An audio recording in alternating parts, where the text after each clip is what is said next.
you tell us a little bit how you got involved with Girl Parts? Kelsey showed off the first original trailer and the original pilot to Girl Parts, and I liked it, and I said, wow, this is great. This seems like it's going somewhere. She basically told me what her original plan was, whereas to turn it into a web series and stuff like that, and it was just kind of just going back and forth, asking her what needed to happen to get it done, and just really trying to get with her and figure out what she needed. And ultimately, after we talked about it, I told her that I'd like to direct, and she says, okay. All those conversations took place up till around after January, and then in January we just kind of decided that yes, it was going to film, and 3 months later we're in production for Girl Parts, and we started shooting. Have you even directed before? I've directed a student film, of course, which was a musical, and it was brilliant. This is the first thing I've directed on a larger scale that I also haven't written, that it was more of a collaborative thing between me and Kelsey, as we all know that she wrote it. So how involved was Kelsey on the set, and how did that work for you? I didn't want to step over her toes as far as like, oh, I have this idea that, granted, I know that you wrote this scene this way, but I kind of see it like this. One of the examples is in episode 4 with the whole wake-up scene, that we kind of did a What About Bob little bit, and that was something I just kind of thought of the night before, and she had written it in a different way, but like we were still getting to the same point, so I always felt like I kind of had to have like my argument. Not that she was like stubborn and this is how I wrote it and this is how it was, and it was very good that she was very open-minded to like new ideas between myself and just even the other actors that were on set. Obviously, the more we went on with it, the easier it became, but it was more of just that I wasn't sure how far I could push the envelope. Is there any actress that you really want to work with? I don't think there's anybody in particular that I really want to work with, like that I could list off. Right now, it's just a bunch of like hot chicks that come to my head. You always hear about these stories of like, well, now this really hot actress is married to that director. So you go, wait, maybe it'll be my chance to meet the woman of my dreams. Were you hoping that was going to happen with your lovely cast of Girl Parts? Yes, until I found out that half of them are married and they're all in relationships. Let me tell you something. Those are strong relationships, because I could not break through that. And I tried.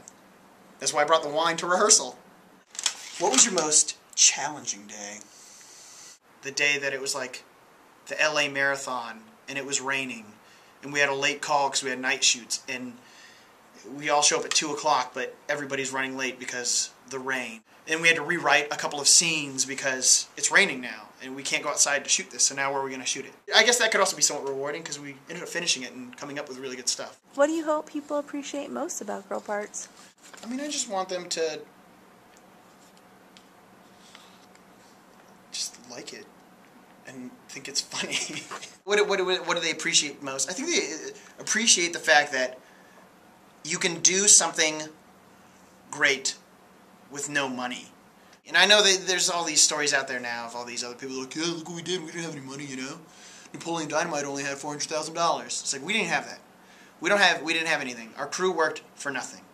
And they came back every weekend. When you work on things like this, you don't know where it's going. You don't know how successful it's going to be. You have your thoughts for it, and you know in your mind that what you're doing is good, and in the end it's going to work out. But in the end you don't know, and it turns out that it did work out, and it is doing well, and people do like it. So just the fact that people already do like it is probably half the battle. Now that we're doing these interviews about these things, that people will kind of understand what went into it. And again, we had a very minimal crew and very minimal gear to work with, and the fact that we were able to pull off something that looks decent and looks good.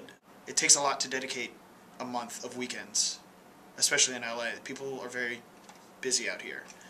So, but that's the kind of stuff that I want them to appreciate, is the behind the scenes and what people put into it. If there's one thing that really kind of challenged me in the directing sense, was the fact that we get these actors that just come in and, hi, nice to meet you, so here's the scene, and they probably just read it maybe sometimes right before, and we just have to work quickly, because a lot of them couldn't, a lot of them we found like the day before, or only a day or two prior to shooting the scene, because there's just certain things, and other people had to drop out last minute, so figure out what they can do as quickly as possible and see where they were going with it, because sometimes, actors just have brand new ideas that you never even thought of, and they say something in a certain way, and you go, oh, no, I like that. Which day was the most rewarding?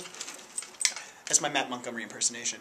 I think the rewarding thing at this point now is just the fact that it's done, and it's edited, and it's out there, and people are seeing it. Stuff that I see people, a lot of my friends work on, and they shoot stuff, and nothing ever comes of it, or if it does, it kind of barely makes a splash on YouTube, whereas our stuff is out there, and it's getting recognition, and people are seeing it. Friends back home that I never, ever would have thought that would have liked Girl Parts are texting me and calling me and going, hey man, I really like the show. And it's stuff like that that makes it really rewarding, is that it's reaching out to an audience that in my head, especially with my friends, it's just, I never would have thought this person would have liked this, but it turns out that they do, and that's great. So it's just the fact that it is reaching those markets is very rewarding. Got this picture in my head of all my adversaries, and I won't sleep until I know each one of them are buried.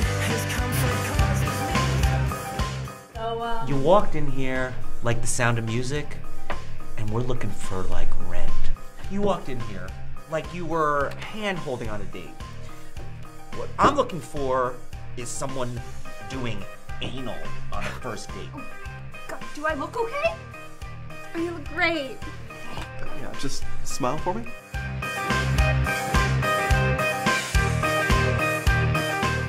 Ava, why are you dressed like that? They wanted boyish, so I'm giving them boyish.